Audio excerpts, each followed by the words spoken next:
No such thing as an accident, or a happy accident, as Bob Ross would say. So I'm grateful for the opportunity to kind of walk through and give some updates throughout the world and where we're at and how we're going. And so just to kind of give an idea, to zoom in, there's always a process of trying to do business in a market where that market is used to doing business and meet them where they're at. And that's a development process. And there's legalization processes and logistics processes, and we want to put all of those in place.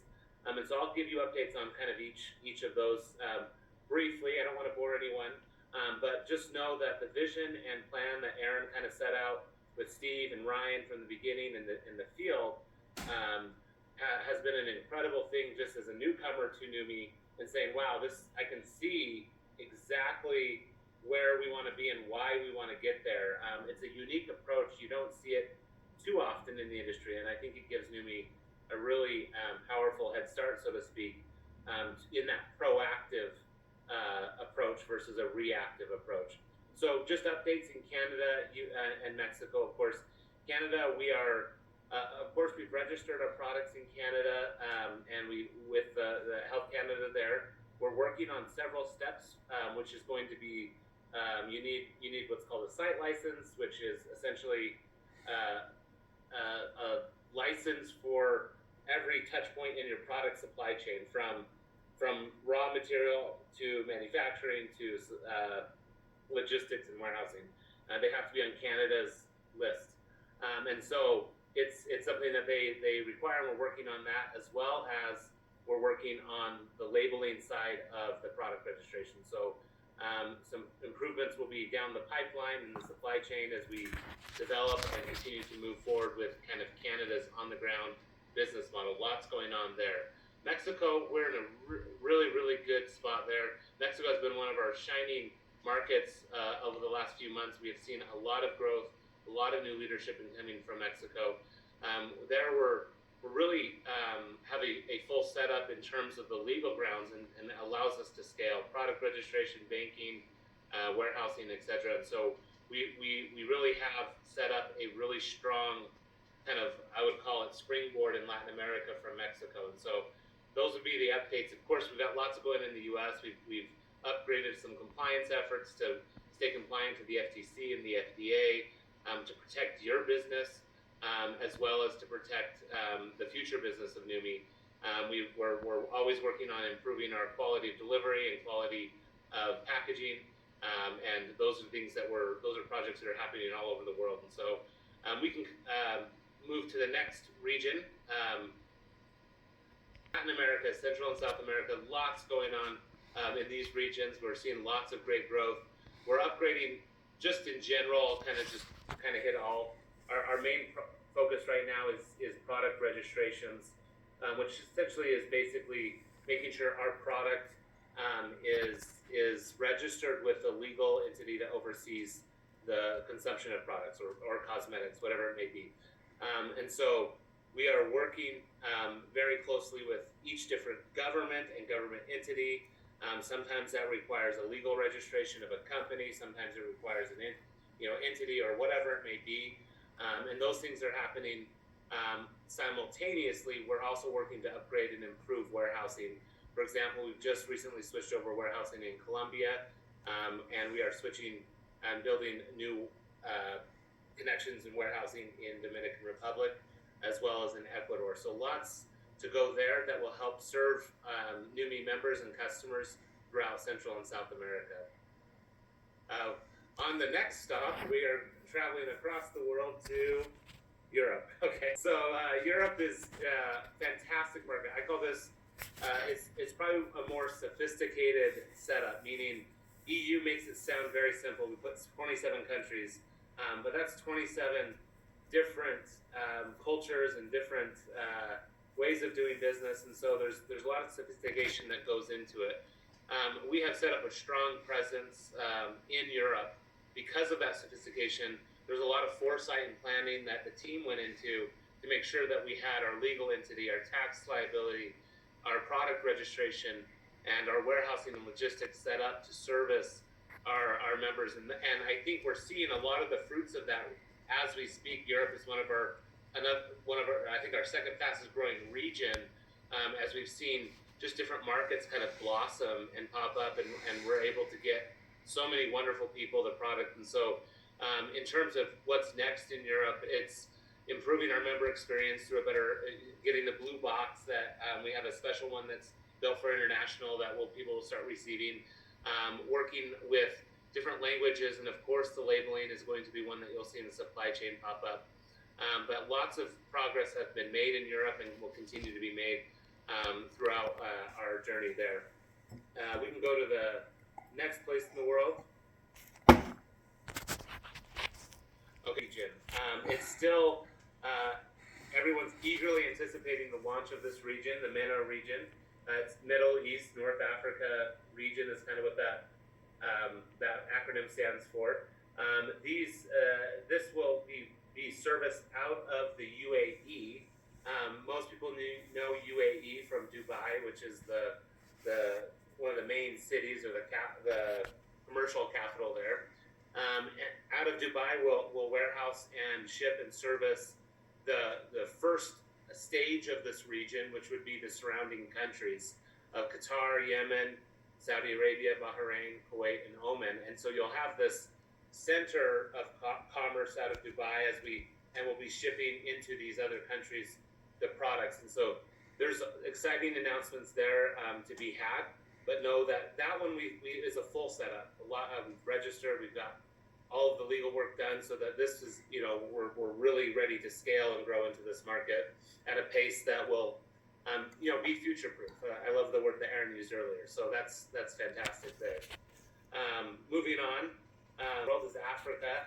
We've got so much going on there, so many exciting things going on. So we just recently launched Nigeria. We kind of call it the pre-launch stage.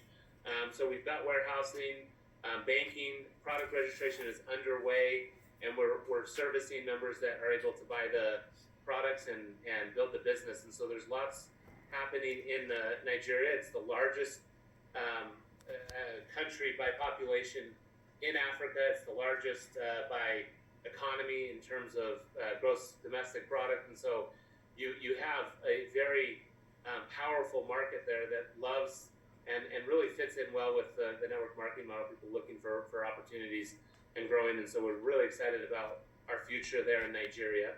South Africa is one that's also fully set up, and we ship right out of Cape Town into the South Africa region. It does include a couple other little countries. I don't want to forget about them, but they're definitely included in that South Africa region. We are working and making progress in the other two markets, in Ghana and Kenya, just waiting some registrations. We've got Neumi Skin registered in Ghana, and waiting on that Swish any moment. And in the Kenya, that's another exciting announcement that you can stay tuned for as we work through the first steps of the clearance of our product there. So things are looking really, really positive for Africa. We anticipate that one will be one of our faster growing regions over the next 3, 6 months, 12 months as we develop into that market. So that's Africa. Where are we going next? And that leaves we're not saving the best for last, are we, Michael? I don't know if you programmed that way. It was the bigger bubble, I noticed. I'm not sure if you played with the presentation at all. Maybe some hometown favoritism, I don't know. So I'm just teasing. Australia, Asia. This includes obviously some of the I would say most populous areas in the world in Asia, Hong Kong, Philippines, Singapore, Vietnam. We're all working towards different stages of development. I think Taiwan would be on there as well. But we're working towards different stages of development. Though right now, Philippines has been a focus as we've had great leadership and growth. We are putting registrations on the ground, setting up companies to allow us to set up bank accounts, to allow us to then service our members in a way we can meet them at that commerce level as I spoke earlier. Bank account enables us to be able to accept certain payment methods that Filipinos are used to transacting in. And so we're always in an effort to put that member success first. That's kind of the progression there. We see Philippines as a great springboard into the Asian markets as we grow. Filipinos are a very populous culture, and they have communities all over the world. So it's a wonderful market for us to springboard from. Australia, New Zealand is also making some rapid advancement. As we speak right now, labels are getting put on to our first shipment that we will be warehousing in the Australia region, being able to service our friends in Australia and New Zealand and cut their delivery times and costs, significantly, providing a better member experience and customer experience for everyone over there. And so that's kind of the tour of the world. I don't know if there's, Aaron, if I covered it all, or if there's anything else that you wanted me to touch base on, or if anything I missed. No, Chris, I appreciate, and I believe everybody does. I was watching the chats and getting some notes on my phone, and everybody appreciates these updates because everybody has been going through this process of trying to understand, okay, where are we at today? What are we doing? How are we getting there? And of course, when you've got some of these countries, for instance, Australia is still not for resale, even though we'll have product on the ground. It's still a not for resale market. We're not trying to sell product. We're not trying to move product. We're not trying to do anything. Our goal is going to be to do the best that we possibly can to grow into some of these markets. And so ultimately, it's going to be our efforts that are going to get us into some of these places, as well as the surrounding markets. I think that's the big thing that a lot of people don't realize, is that as we go in and we plant our flag there, it doesn't necessarily mean that, hey, we're now golden, we're up and we're running and we're completely legal and we're registered and everything else. Folks, that starts the process. And once we start it, you just don't know what's going to happen with governmental, regulatory agencies and how they're going to work with you, or they're going to make it difficult, or some markets are a little bit tougher than others. No offense to Australia, probably one of the toughest in the world. And I say that openly. I've done a lot of business in Australia over the last 14, 15 years. And it's a tough market. But one thing that I really want to emphasize right now for everybody on the broadcast is that you can hear from Chris what he understands, his scale, his knowledge, his ability to go into a country, really break down, isolate, and define exactly what they need in order for us to go in there. And it was great that we got kicked off in a lot of these countries and really started moving. But it wasn't until I really brought Chris in, and he was a person that literally I had on my vision map, that I knew I had to bring in this person, this high-level individual that could take us to that next level. And just to give you an idea, what I recognized is that we can do a lot of things running kind of on a treadmill, but unless you want to make movement and get around the world, you've got to get off the treadmill and on the ground. And so ultimately, when I looked at Chris, I said, Chris, tell me a little bit about your background. Well, he'd been in most of these countries. He had worked with most of these regulatory bodies. He understood a lot of these pieces of getting in there, having the banking done, doing the registrations correctly, making sure that we had everything that we could in order for us to actually take it to that next level. And that really is the value of what we've been able to create. So with that being said, you see a lot of these markets that are on the map today. It will change drastically again in 2 months, 3 months, 6 months, etc. Because as we continue to grow, we're not only adding new countries, but we are registering in countries even as we're speaking right now. And there's a reason for that. I'll give you a good example. This morning we had a great call. Keith Chazon and Nicole Burchett, and then a couple of our partners over in France, and I don't think they're all in France, Cameroon and a French-speaking island, I don't remember which one, and then of course one of our partners is over in India, I think right now, based on the music that I hear in the background. So the long and short of it is that as we were talking, I knew that I had an Amsterdam trip coming up where I would be in Amsterdam May 21st, or May 20th, I apologize, May 20th. And so I had a couple of interesting things happen this past month, which made it a little bit difficult to organize and put things in play so that I could be prepared to get there and have groups. And I want, my plan originally was to go around Europe and do a quick tour and hit a couple of cities and countries and really have some fun with it. So Chris and I and Ryan jumped on a call this morning. Keith and Nicole had on, I don't know, about 6 or 7 people that were on the call with us. We asked the question, can we still have a meeting over there? They said, absolutely, let's do it on the 21st. So look for details coming up for both meeting in Amsterdam and a meeting in Paris coming up in literally 3 weeks. And it'll be a great opportunity for people to not only get to know Neumi from a whole different standpoint, get to know me as the president and CEO, but also have a chance to get to know people that are like-minded, that are running in the same direction, that are embracing people and helping people and giving people an opportunity to get that next step and really give us an opportunity to see some growth and expansion in those markets as well. Because truly, like Chris said, both France and the Netherlands have really started running. I mean, my goodness, when I say started running, they had been running. And so as a result, we've got to get over there and support those teams that are growing and building and have some fun with it. So again, folks, I know you can see why we hired a person with Chris's background, type of person Chris is, the caliber of Chris.